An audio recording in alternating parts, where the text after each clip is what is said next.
কুশমন্ডিতে বিজ্ঞান চর্চায় সাফল্য, জেলা স্তরে প্রথম রুবিনা, উজ্জ্বল ব্রাইট ফিউচার আইডিয়াল মিশন। দক্ষিণ দিনাজপুর জেলার কুশমন্ডি ব্লকের সেন নাহিট উচ্চ বিদ্যালয়কে কেন্দ্র করে বিজ্ঞান চর্চায় এক উল্লেখযোগ্য সাফল্যের ছবি সামনে এলো। গত 21শে সেপ্টেম্বর 2025 তারিখে অনুষ্ঠিত বিজ্ঞান মঞ্চের পরীক্ষায় অংশগ্রহণ করে ব্রাইট ফিউচার আইডিয়াল মিশনের মোট 27 জন ছাত্রছাত্রী।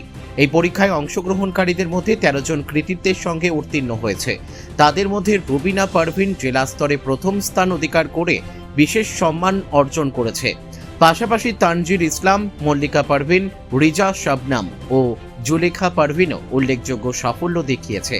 জেলা সদর বালুরঘাটের রবীন্দ্রনাট্য মঞ্চে আয়োজিত এক অনুষ্ঠানে সফল ছাত্রছাত্রীদের হাতে পুরস্কার তুলে দেন বালুরঘাট বিজ্ঞান মঞ্চের সম্পাদক আশিস দাস। এই সাফল্যে খুশি ব্রাইট ফিউচার আইডিয়াল মিশনের সম্পাদক নাসির আলী সহ সংশ্লিষ্ট সকলেই। স্থানীয় স্তরে এই সাফল্য বিজ্ঞান চর্চার প্রতি নতুন প্রজন্মের আগ্রহ আরও বাড়াবে বলেই মনে করছেন শিক্ষামহল।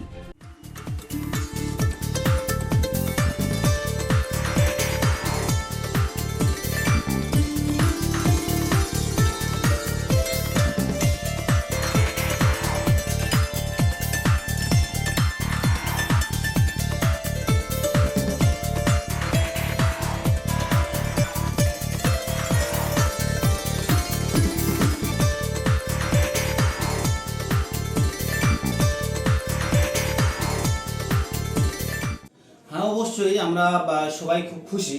আমরা টিচাররা যেমন খুশি, অনুরূপভাবে আমাদের গার্জিয়ান খুব খুশি। কেননা যে আমাদের টোটাল পরীক্ষার্থী 27 জনের মধ্যে টোটাল 13 জন এক্সিলেন্ট পেয়েছে। পাশাপাশি আমাদের জেলা স্তরে একজন প্রথম স্থান অধিকার করেছে।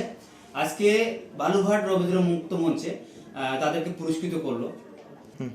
হ্যাঁ, অবশ্যই আমরা জেলা স্তরে যতগুলো বৃত্তিমূলক পরীক্ষা আছে সব পরীক্ষা আমরা দেওয়াই, আর প্রত্যেকটাতে বেশ ভালো রেজাল্ট হয়।